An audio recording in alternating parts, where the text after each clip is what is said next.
Bismillahirrahmanirrahim. Assalamualaikum warahmatullahi wabarakatuh. Alhamdulillahirabbil alamin. Hamdan katsiran thayyiban mubarakan fi kama yuhibbuhu rabbuna wa yardah. Asyhadu an la ilaha illallah wahdahu la syarika la wa asyhadu anna Muhammadan abduhu wa rasuluh. Allahumma shalli wa sallim ala sayyidina Muhammad wa ala alihi wa ashabihi wa tabi'in wa tabi'in tabi'in wa man tabi'ahum bi ihsanin ila yaumiddin.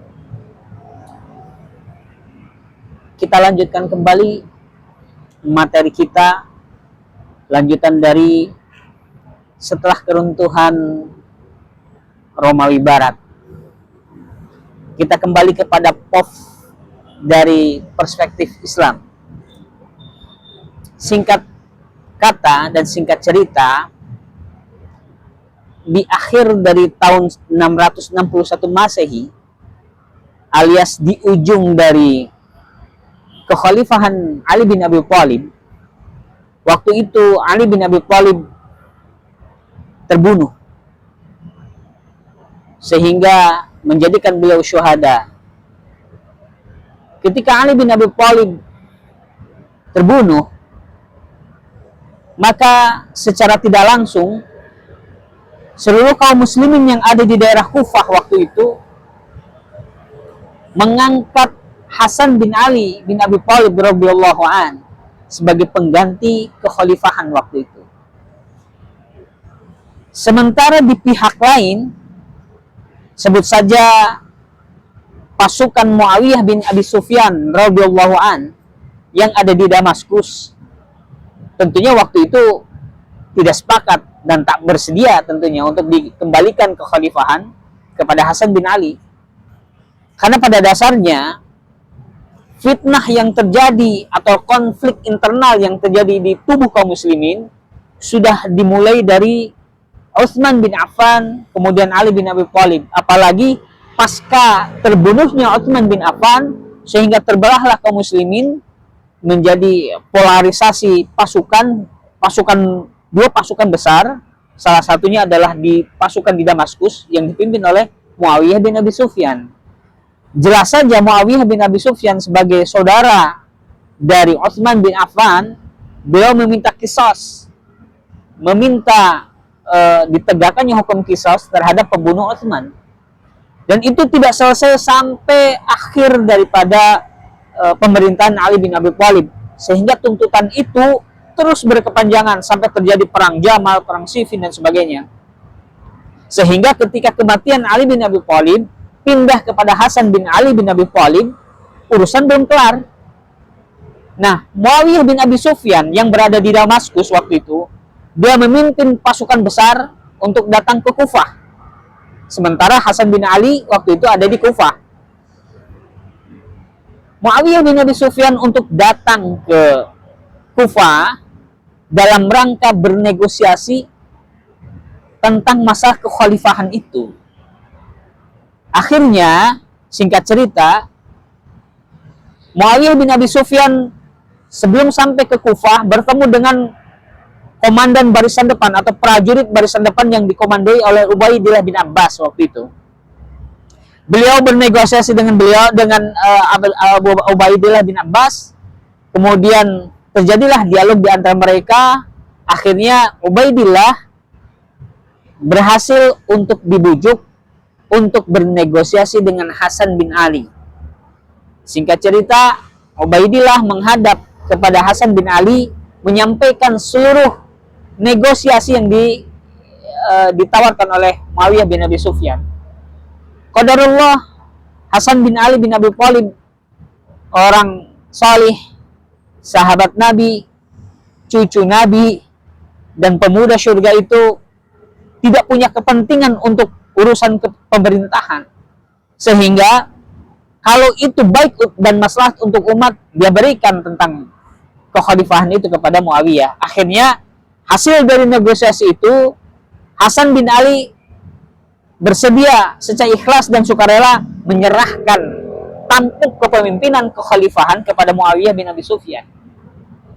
Akhirnya Muawiyah bin Abi Sufyan bergegas menuju Kufah, kemudian bersepakat kepada Hasan bin Ali bahwa kekhalifahan dipindahkan atau diserahkan penuh kepada Muawiyah bin Abi Sufyan, dan Muawiyah bin Abi Sufyan memberikan jaminan dan keamanan kepada keluarga Nabi termasuk Hasan bin Ali, kemudian memberikan sejumlah harta kepada pengikut-pengikut Hasan bin Ali sebagai bentuk kompensasi, bahasa kita mungkin begitu.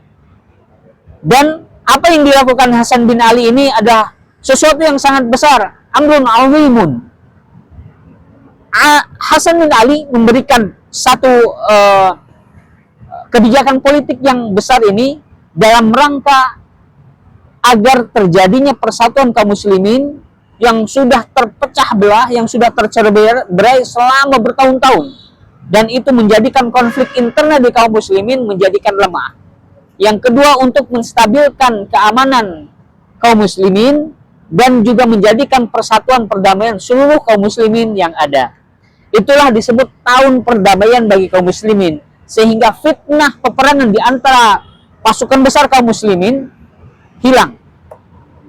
Oleh karena itu, Hasan bin Ali menjadi satu pelopor penuh, menjadi tokoh besar di dalam mendamaikan kaum muslimin di dalam tahun-tahun persatuan kaum muslimin di tahun itu. Muawiyah akhirnya pulang kembali ke Damaskus untuk mempersiapkan diri sebagai khalifah pengganti daripada Hasan bin Ali. Seluruh perbendaharaan yang tadinya di Kufah semuanya dipindahkan ke Damaskus. Artinya kekhalifahan sekarang pindah ibu kotanya ke Damaskus. Itulah awal daripada Bani Umayyah atau kekhalifahan Umayyah. Kenapa disebut Umayyah? Dikarenakan memang ini bagian dari Bani Umayyah. Kita tahu bahwa Muawiyah bin Abi Sufyan bin Harb bin Muawiyah bin Abdi Syam bin Abdul Manaf bin Qusay bin Kilab. Artinya bertemu dengan nasab Rasulullah ketika di Abdul Manaf. Ya, beliau bagian dari Bani Umayyah. Maka disebutlah pemerintahan Umayyah.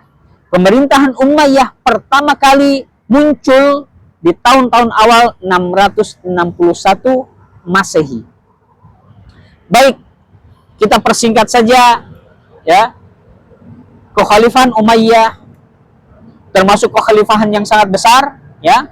Pemerintahan Islam yang sangat masyhur dan juga memiliki jejak sejarah yang besar ya dalam tinta sejarah kaum muslimin. Muawiyah bin Abi Sufyan termasuk bagian dari sahabat mulia Rasulullah SAW, sahabat yang memiliki banyak keutamaan di sisi Rasulullah SAW, sahabat yang memang pantas untuk menjadi pemimpin. Ya, beliau melaksanakan kemudian ekspansi penaklukan wilayah-wilayah berikutnya untuk meneruskan ekspansi yang dilakukan oleh Umar bin Khattab. Karena kita tahu ketika Utsman berhenti, kemudian Ali juga berhenti. Ali berhenti dikarenakan tadi ada fitnah besar peperangan di antara kaum muslimin sehingga ekspansi wilayah kaum muslimin kemudian terhenti. Muawiyah bin Sufyan radhiyallahu anhu kemudian meneruskan kembali ekspansi wilayah kaum muslimin, ya, yang kemudian itu terus sampai ke daerah Timur Tengah, ya, sebagian Timur Tengah, kemudian ke Afrika Utara. Dia mulai dari Tunisia terus sampai ke arah timur ke daerah Sungai Oxus. Sungai Oxus itu di daerah Afghanistan terus ya ke arah timur. Jadi di dalam catatan sejarah kekhalifahan Umayyah itu mampu menguasai wilayah-wilayah sebagian besar Timur Tengah, ditambah dengan Afrika Utara, ditambah dengan Laut Tengah, kemudian Mediterania, ditambah dengan Iberia. Ya, jadi sangat besar sekali ya penguasaan di Khalifah Umayyah atau kekhalifahan Umayyah. Muawiyah bin Abi Sufyan termasuk khalifah yang saleh, ya. Khalifah yang memang betul-betul ingin membangun kekhalifahan secara lurus, minimalnya sebagaimana Khulafaur Rasyidin membangun kekhalifahan ketika di Madinah. Beliau kemudian membentuk pasukan-pasukan besar. Pasukan yang ada di Suriah sekitar 100.000 pasukan dia siapkan yang ditopang dari suku Quda'ah dan suku Kindah. Beliau menaikkan taraf hidup daripada tentara atau militer, menaikkan gaji, menaikkan fasilitas-fasilitas yang diperlukan untuk militer atau untuk organisasi kemiliteran. Beliau juga termasuk orang pertama atau pionir yang membuat Khalifah Al-Hurras atau Khalifah Surta. Bahasa sekarang mungkin pas pampres gitu. Ya, jadi Khalifah Muawiyah termasuk pionir di dalam membentuk pasukan pengawal khalifah. Kalau kita nyebutnya pasukan pengawal presiden, atau mungkin Soekarno menyebutkan dengan Cakrawirawa. Kalau di zaman Orde Baru pas pampres sampai hari ini. Nah, kalau zaman Khalifah Muawiyah, pasukan pengawal khalifah, disebutnya Hurras atau Surta. Nah, dibentuklah itu. Kemudian beliau membentuk juga angkatan atau armada laut. Nah, armada laut itu atau kemaritiman yang dilakukan oleh Muawiyah bin Abi Sufyan, karena begini ya saudara-saudara, Muawiyah adalah pionir di tengah-tengah kaum muslimin. Ketika Rasulullah masih hidup, beliau sudah termasuk pionir armada laut. Dan Rasulullah tersenyum, bahkan menyampaikan, ya, dia mimpinya itu adalah bahwa kaum muslimin dia mengarungi bahtera, mengekspansi daerah-daerah dan menaklukkan sebagian besar wilayah-wilayah non-muslim. Rasulullah bangun, kemudian dia tersenyum. Sampai bibinya Rasulullah berkata, ya Rasulullah, apa yang menyebabkan kau tersenyum? Kata Rasulullah, aku bermimpi Muawiyah bin Abi Sufyan membawa armada lautnya. Dia memimpin pasukan armada laut, kemudian menaklukkan banyak wilayah-wilayah. Kata bibinya Rasulullah, ya Rasulullah, masukkan aku ke dalam kelompok itu. Kata Rasulullah, engkau termasuk di dalam kapal itu, di dalam bahtera itu. Dan kata Rasulullah, inilah pionir pertama di dalam armada laut yang tangguh, yang Allah ridhoi. Dan Rasulullah juga cinta terhadapnya.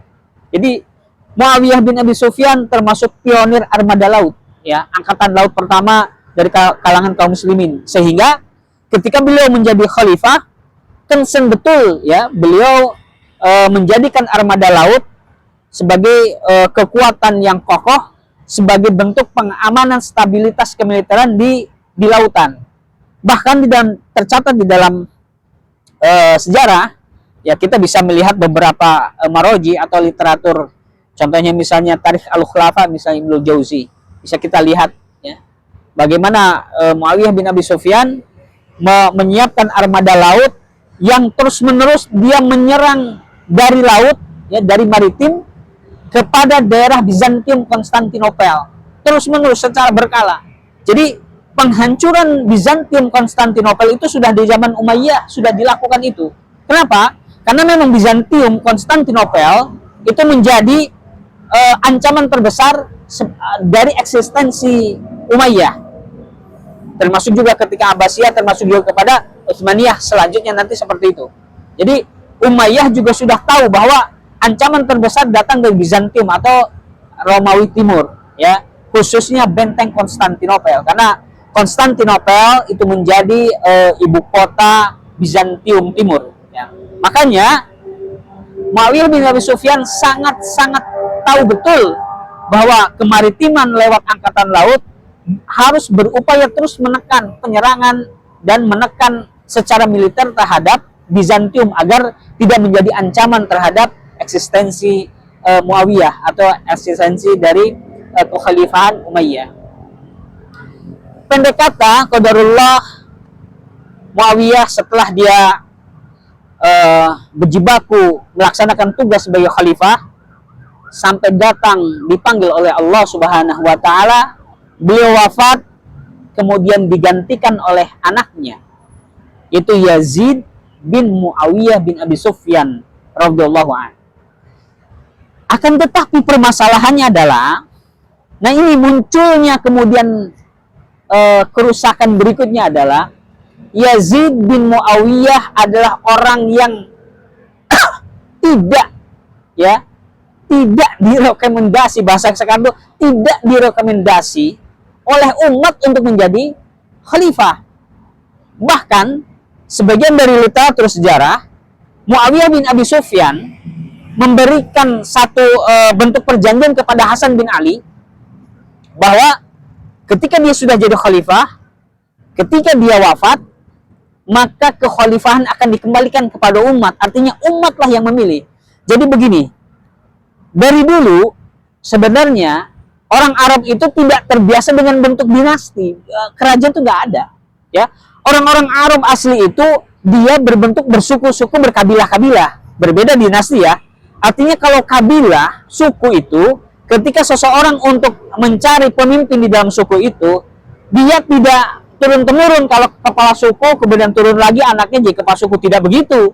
Justru kepala suku itu, kemudian ketika dia wafat, digantikan oleh orang yang paling pas, paling tepat di antara di dalam suku itu atau dalam kabilah itu, yang paling cerdas, ya, paling bijaksana, paling mampu, paling pokoknya dia orang yang tidak punya kompetensi tinggi lah, atau kompetensi atau skill yang di atas rata-rata di kabilah tersebut. Itu pasti akan jadi pemimpin atau jadi tokoh dalam satu kabilah itu. Itu adalah tradisi Arab. Nah, sehingga ketika di zaman Umayyah, Muawiyah bin Abi Sufyan meninggal atau wafat, kemudian diganti anaknya, tentu ini menjadi satu kontroversial besar di tengah-tengah orang Arab. Apalagi itu ada bagian dari perjanjian ketika diputusnya Hasan bin Ali kepada Muawiyah bin Abi Sufyan. Itulah kemudian yang menjadikan pertama kekacauan di antara kekhalifahan Umayyah. Di sisi lain, Yazid bin Muawiyah juga tidak punya kepemimpinan sebagaimana bapaknya begitu. Dia adalah muslim biasa, ya. Dia tidak seperti bapaknya, tidak mewarisi kepemimpinan sebagaimana kepemimpinan bapaknya. Hanya saja pasukan bapaknya alias pasukan Muawiyah yang sudah terorganisir, ya, yang mereka lah kaum militer dari Muawiyah yang membentuk kekhalifahan Umayyah, tentunya akan berharap penuh kepada anaknya yang naik tahta menjadi khalifah. Sedangkan orang-orang Arab selain di Damaskus, entah di Irak, entah di Hijaz, entah di Mekah, di Madinah, melakukan satu bentuk protes besar, ya, menjadikan kenaikan atau pengangkatan Khalifah Yazid itu sebagai bagian dari demonstrasi besar-besaran dan satu kecaman besar dari seluruh tokoh yang ada di khususnya di Timur Tengah atau di dunia Arab, ya. Makanya Yazid naik, terjadilah banyak pemberontakan, termasuk juga dari Husain bin Ali bin Abi Thalib radhiyallahu an. Ya, singkat ceritanya, Husain bin Ali bin Abi Thalib saja menjadi korban daripada proses kebijakan politik dan militer Yazid bin Muawiyah, sehingga kita sudah tahu, ya, sudah terkenal ceritanya Husain bin Ali bin Abi Thalib terbunuh dan syuhada di daerah Karbala dekat dengan sungai Efrat itu. Itu kemudian menjadikan gejolak penuh dan gejolak yang sangat terang, memunculkan banyak pemberontakan di setiap daerah, khususnya Irak, Kufah, Basrah dan sebagainya. Ya, sehingga Yazid bin Muawiyah pun tertekan secara kebijakan politik dan militer. Kita tahu sampai-sampai di daerah Madinah itu orang-orangnya yang lebih lembut, ya, dibanding dengan Arab lainnya, melakukan protes keras, bahkan membentuk pasukan khusus untuk di Madinah atas pengangkatan Yazid yang menurut mereka sudah tidak pantas, tidak layak menjadi dianggap sebagai khalifah. Sedangkan para sahabat waktu itu, ya, para sahabat ridwanullah alaihim ajmain itu masih banyak, ya. Artinya para sahabat yang mulia untuk jadi khalifah tentunya lebih layak dibandingkan Yazid. Nah, sedangkan ini kan bukan dinasti, bukan kerajaan gitu.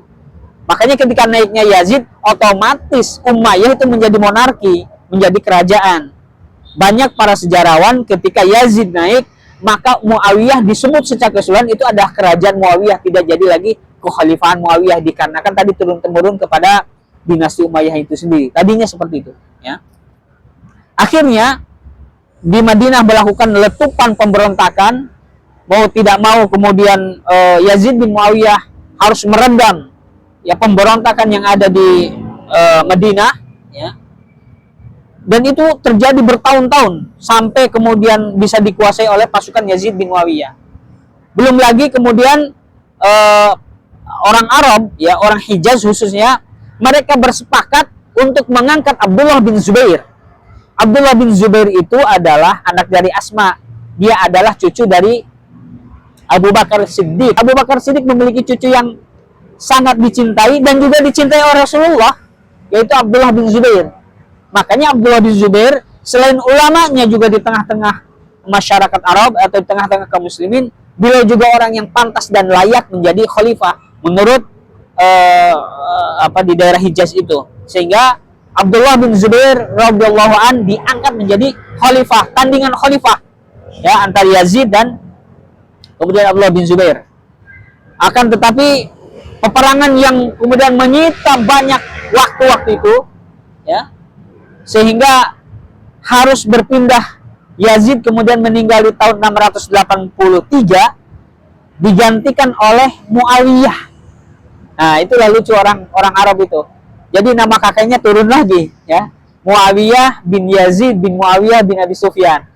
Cuma Muawiyah ini tadi bahasa keren sekarang itu masih orang kemarin sore baru ngecrot.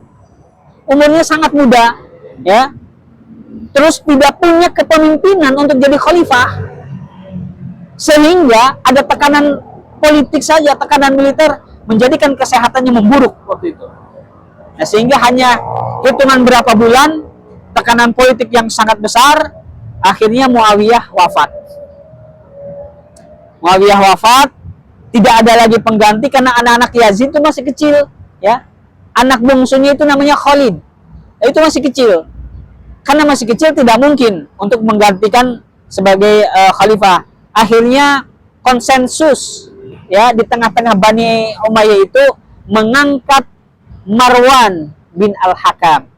Marwan itu adalah pejabat senior yang ada di Bani Umayyah dan juga termasuk sepupu daripada Muawiyah bin Abi Sufyan. Diangkatlah Marwan bin Al-Hakam untuk jadi khalifah. Jadi mencong ya, dari keturunan Muawiyah mencong ke sepupu ketika masuk di Marwan bin Al-Hakam. Marwan ini tadinya berjanji, katanya nanti saya memimpin sebentar saja ya. Gak tahu nih, ada satu negara juga sering begitu, berjanji untuk memimpin sebentar saja ya, paling setahun 2 tahun lah, yang penting untuk memulihkan stabilitas keamanan militer, ekonomi, politik dan sebagainya yang ada di kerajaan atau di kekhalifahan Umayyah. Makanya Marwan hanya berjanji itu dan nanti akan dikembalikan kepada Khalid. Nah, akhirnya Marwan dengan segala kelayakan dia sebagai pemimpin, ya, namanya juga tokoh, ya, dia memiliki sifat kepemimpinan yang kuat, mampu mengembalikan stabilitas keamanan, ekonomi, termasuk politik di tengah-tengah kerajaan atau kekhalifahan Umayyah. Mampu diletakkan secara proporsional. Kestabilan ada di situ. Ketika sudah memimpin, ternyata lupa dengan janjinya untuk mengembalikan kepada Khalid. Ya, keenakan memimpin Pak. Waduh, udah enak ya. Kan kebanyakan begitu. Jadi sudah biasa, ternyata di zaman dulu juga begitu. Janji-janji itu ternyata jauh lebih manis itu. Ternyata kursi itu jauh lebih manis daripada janji gitu. Nah, jadi makanya nggak mungkin kursi itu dilepaskan lagi. Akhirnya ketika meninggalnya Marwan bin Al-Hakam, meninggal Marwan digantikan oleh anaknya namanya Abdul Malik bin Marwan. Nah, di zaman Abdul Malik bin Marwan inilah kemudian Abdullah bin Zubair yang ada di Mekah kemudian diperangi, ya, sampai sebagaimana kita ketahui qadarullah, kemudian Abdullah bin Zubair terbunuh syuhada di dalam peperangan tersebut, ya. Artinya menurut pemikiran atau perspektif kekhalifahan Umayyah, sudah tidak ada lagi pemberontakan yang ada di Madinah dan juga yang di Mekah. Bahkan di Madinah itu oleh Al-Mukhtar diangkatlah Abdurrahman Al-Hanafi waktu itu, ya. Abdurrahman Al-Hanafi ini dari kalangan Ahlul Bait, ya, dari jalurnya Ali bin Abi Thalib, agar pengganti daripada kekhalifahan. Jadi kekhalifahan waktu itu ada dari Abdurrahman Al-Hanafi, kemudian ada Abdullah bin Zubair, dan ada juga Abdul Malik bin Marwan waktu itu. Tapi kemudian qadarullah dua-duanya ini bisa kemudian dikuasai oleh kekhalifahan Umayyah. Maka Abdul Malik bin Marwan terus dia memimpin sampai kemudian beliau meninggal. Meninggalnya Abdul Malik digantilah oleh Al-Walid. Al-Walid bin Abdul Malik. Al-Walid 1 ya, nanti ada Al-Walid 2 sebenarnya. Al-Walid bin Abdul Malik ini juga termasuk dia memiliki sifat kepemimpinan yang luar biasa. Artinya dia memiliki garis keturunan atau memiliki embrio kepemimpinan dari bapaknya. Sehingga Al-Walid termasuk dari satu periode di kekhalifahan Umayyah yang memiliki periode yang paling makmur, paling damai, kemudian paling stabil politiknya. Kebetulan Al-Walid juga dia sangat concern di dalam membangun ekonomi. Dia membangun jalan, kemudian jembatan, irigasi untuk mensupport ya perdagangan dan pertanian, sehingga perdagangan pertanian intinya perekonomian kemudian tumbuh di situ. Beliau juga membangun kembali armada laut, ya armada laut. Kemudian dari sisi fasilitas, reorganisasi militer kelautan kemudian dibangun kembali oleh Al-Walid bin Abdul Malik, sehingga periode Al-Walid bin Abdul Malik luar biasa. Bahkan beliau, nah ini di zaman Al-Walid pula Andalusia atau Spanyol jatuh ke tangan kaum muslimin. Artinya penaklukan tahun 711 Masehi, Spanyol jatuh kepada kaum muslimin. Nanti lewat panglima besarnya yaitu Musa bin Nusair. Musa bin Nusair nanti dia punya komandan perangnya yaitu Tariq bin Ziyad, yang kemudian dia terkenal dengan Bukit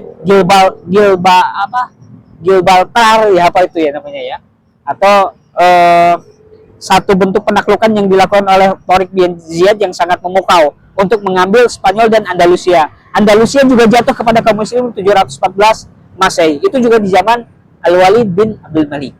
Al-Walid bin Abdul Malik periode pertama dari Golden Age atau masa kejayaan Bani Umayyah. Nanti kita punya cerita setelahnya Golden Age kedua, yaitu ketika di Umar bin Abdul Aziz, baru kemudian setelah itu dari masa keruntuhan. Mungkin ini yang bisa saya sampaikan di part pertama ini. Assalamualaikum warahmatullahi wabarakatuh.